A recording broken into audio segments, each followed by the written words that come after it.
This is the beginning of vlog 30. 30 in a row. It's quite an endeavor. It's not as easy as you'd think. I wonder if I can make it to 100. Here we go again. I'm going to jump on my steed and hit the bricks, and we'll talk to you from the other end.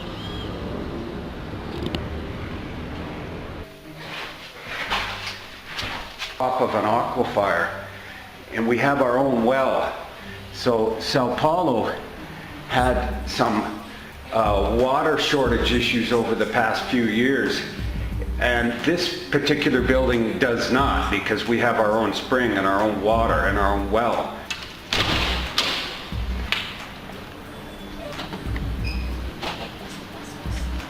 But right over here, they built a water system with a filtration, and it's even chilled.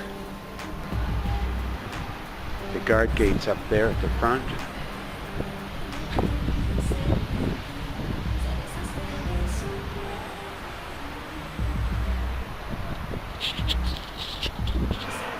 So to say that I like living here would be an understatement. But I've lived in other similar buildings. I lived right on the beach in Hollywood, Florida for 5 or 6 years in a penthouse also. That was fabulous. But it wasn't as exciting as living right here in Sao Paulo in this beautiful location built. I'm on a hill too, so when I jump on my bike every morning, my first move of the day is a descent. And it's just wonderful to get the wind in your hair first thing in the morning when you start your day. So I really like living here. I know my studio is pretty crude and rustic. It's almost the opposite of this place. But it's a really good contrast and a good combination. And the pool's clear the other side. Great gym. And I rarely see anyone in there. My bike's locked in there with about 50 other bikes. And this is the gate. This is all that separates us from the rest of Sao Paulo. But you can see there's quite a hill right there. So there's how my day begins. The descent down that hill. And these fellas take care of everything, all right? Obrigado.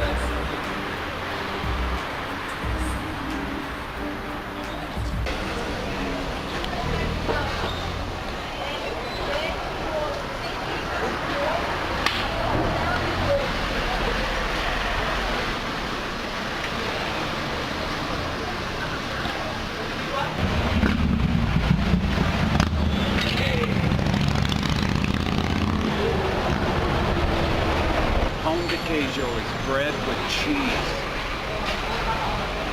What I have in a cafe espresso grande and a pão de queijo, large espresso and a cheese bread.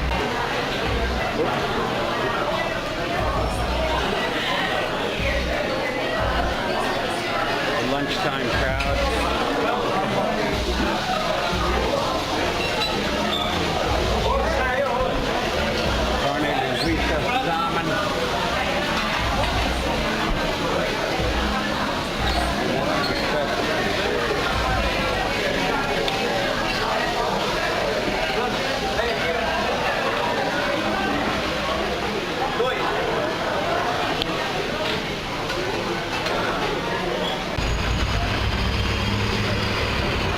Not very well balanced, it's just plain cheese bread. I'm standing at the gate, the back entrance of the Sebo Livre.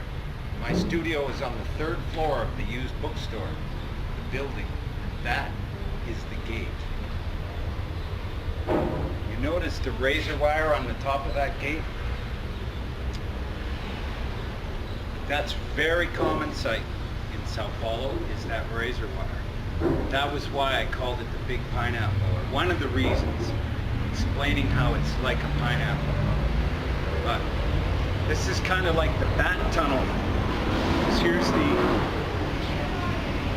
That's my friend's car back there. We're loading stuff.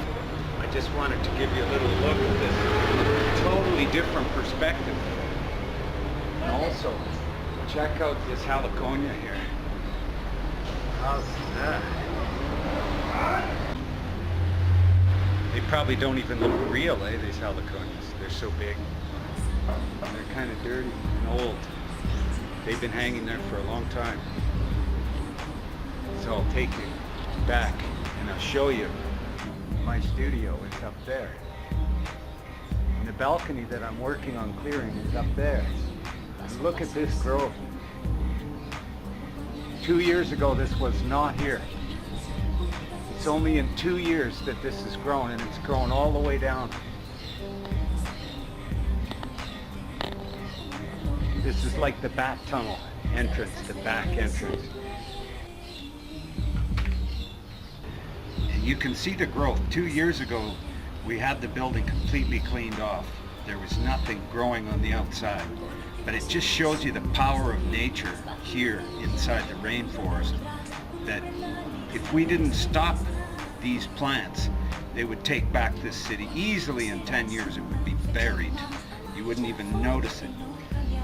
It's incredible how voracious nature is here in Brazil. And also the water, the damage from the water. I'm going to just move this, and right back there you can see the bridge between the house and the studio. My studio is on the 3rd floor above my right shoulder, right up there. Trying out some different angles and catching some late afternoon light out the back.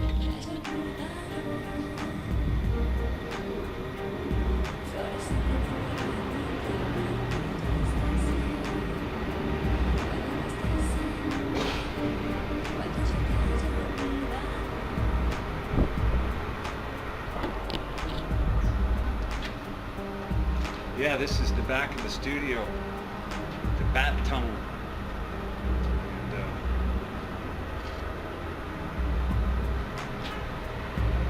just amazing how the nature grows back here. We're working on that 3rd floor balcony. Okay, we got the churrasco is open today.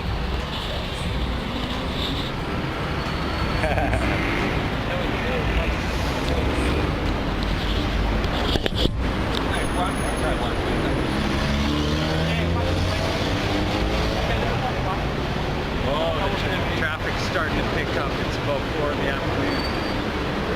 We're gonna have a carne on the stick on the street.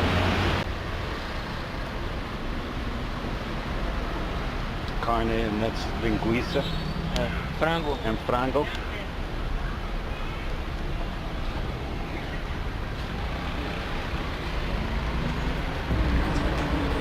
Orders.